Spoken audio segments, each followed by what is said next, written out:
Nuestra seguridad informática está en peligro, o por lo menos eso dicen muchas personas con respecto a las nuevas tecnologías cuánticas que han ido surgiendo, como la computación cuántica. Sin embargo, no todo está perdido, y es que han ido surgiendo nuevas formas de encriptar información de manera segura aprovechando las leyes fundamentales de la mecánica cuántica.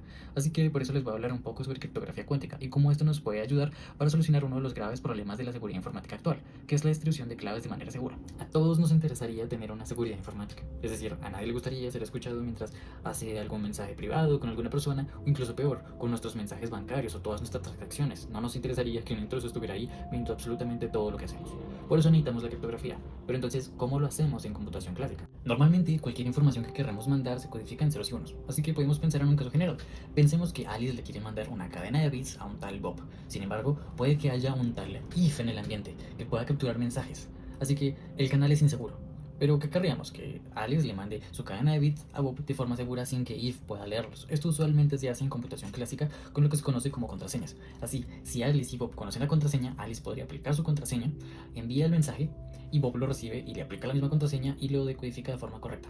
Claro, si If no tiene la contraseña, pues no puede saber de qué están hablando. Sin embargo, ¿qué puede pasar? Bueno, que If no sea detectable, es decir, que esté presente todo el tiempo, que empiece a recolectar información y que en algún punto pueda descifrar la contraseña que están usando Alice y Bob. Por eso es preocupante, porque si llega algún hackeo, puede que Alice y Bob ni siquiera se hayan dado cuenta de que han sido espiados todo el tiempo. Si ya están un poco relacionados con lo que es la computación cuántica, sabrán que tenemos los qubits, formas de tener una superposición de dos niveles, por ejemplo, estado 0 y estado 1.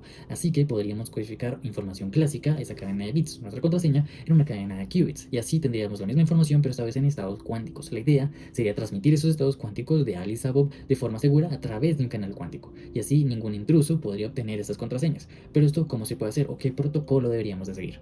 Históricamente han surgido varios protocolos para hacer la distribución cuántica de claves de manera segura. En particular, de los más simples y más relevantes y los que empezaron toda esta revolución son los protocolos BB84 y el protocolo E91. Para ver BB84 necesitamos recordar que en mecánica cuántica tenemos que medir. Es decir, podemos tener un estado súper complejo como una superposición de muchas cosas, pero no es hasta cuando medimos que obtenemos una información muy particular y colapsamos la función de onda en un estado muy preciso con una cierta probabilidad. Y esto depende de la base y la forma en la que midamos. Así, por ejemplo, en BB84 podemos elegir dos bases, la base de Z, que es la de 0 y 1 usual, y la base de X, que es la de más y menos.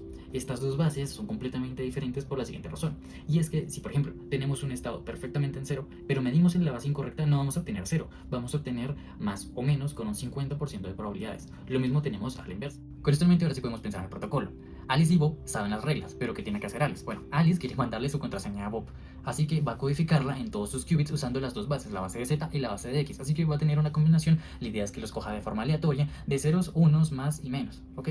Esos se los va a mandar a Bob, pero Bob, aunque sabe que tiene que medir en la base de Z o en la base de X, no sabe en qué orden, así que a priori, pues él podría medir aleatoriamente.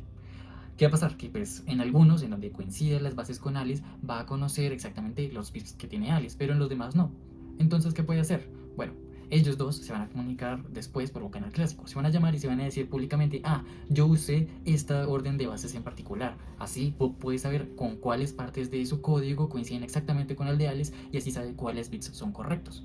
Con esto en mente, pueden repetir el protocolo varias veces y así él podría obtener la contraseña adecuada. Hay muchas formas en las que un intruso podría llegar a intervenir en el canal. En particular, podemos pensar en un ejemplo súper sencillo, en donde If llegue, agarre el qubit que mandó Alice, lo mida y se lo reenvíe a Bob. Pero ¿cuál es el problema? Que If tampoco sabe en particular qué base usó Alice para ese qubit. Así que al menos el 50% de las veces If lo que va a pasar es que va a medir y va a medir en la base incorrecta, obteniendo resultados completamente aleatorios. Y no solo eso, sino que cuando se los reenvía a Bob hay correlaciones con esas mediciones y puede que en muchos casos Bob mida y obtenga el resultado incorrecto aunque espere el resultado correcto, comprobaciones que puede hacer fácilmente más adelante. Así que Alice y Bob se pueden dar cuenta muy rápidamente si hay un intruso, porque el intruso siempre emite errores al canal.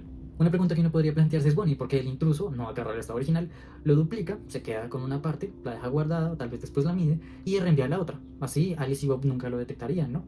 Bueno, es que hay un problema y es que existe el teorema de no clonación, el cual nos dice que no existe operación unitaria tal que copie un estado completamente desconocido en dos. Es posible que existan clonaciones imperfectas, pero cualquier clonación imperfecta de todas maneras introduce errores al canal original. Ahora, para entender el siguiente protocolo, el E91, recordemos que en mecánica cuántica hay estados entrelazados, es decir, que si tenemos dos qubits que se relacionan de alguna forma en una base particular y los medimos, puede haber correlaciones entre las mediciones de un lado de un qubit con la del otro qubit, aunque haya una gran separación entre los dos si permanecen entrelazados. Así surgen también las famosas desigualdades de Bell. Las desigualdades de Bell nos muestran correlaciones claras de cómo la mecánica cuántica afecta la estadística del problema. En particular, en el protocolo de E91, nosotros usamos los famosos estados de Bell, que son estados máximamente entrelazados. ¿Y por qué los usamos? Porque pueden haber unas violaciones extremas y máximas de estas desigualdades de Bell. Así, podemos ver si hay correlaciones diferentes y tal vez obtener información sobre un posible intruso. Con esto claro, ya podemos hablar del protocolo de E91 en sí. Así, tenemos que empezar con una fuente de estados entrelazados de Bell acá arriba. Estos estados se van a mandar en una parte a Alice, en otra parte a Bob.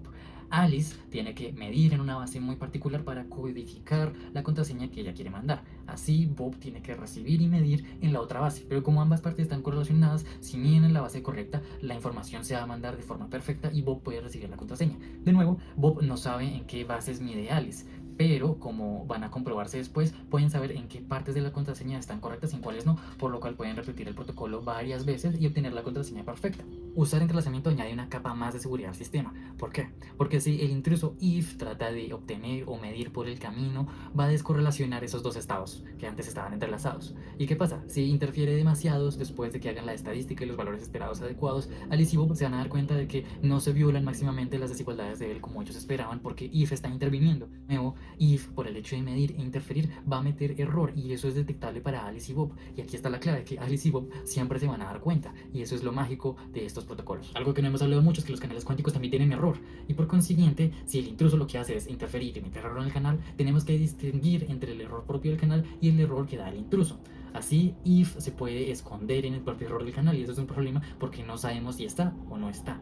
En la mayoría de canales pues hay error, pero aún así podemos calcular las informaciones mutuas del canal y darnos cuenta de que si el error del canal tiene una cota fija y muy pequeña, la cantidad de información que puede obtener if el intruso realmente es mínima.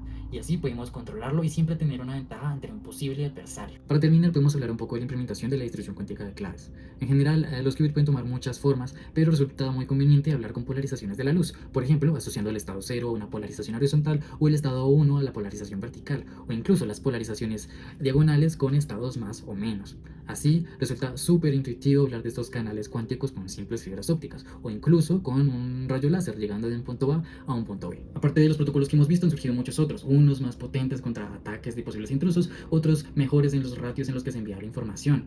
Es muy bonito ver los diferentes enfoques que han surgido, unos independientes de los dispositivos que se usan, otros más enfocados en mejorar las fibras ópticas usadas, o en mejorar las formas de emitir esos fotones entrelazados, etc. Por ejemplo, demostraciones experimentales como la que en 2017 dio Misios, un satélite chino, al transmitir una de las contraseñas de un país a otro a través del espacio. Tal vez en un futuro podríamos tener un internet cuántico, un internet que nos permita codificar y encriptar información con contraseñas enviadas a través de canales cuánticos que admiten una seguridad como nunca se había visto antes, una seguridad que nos da la propia física.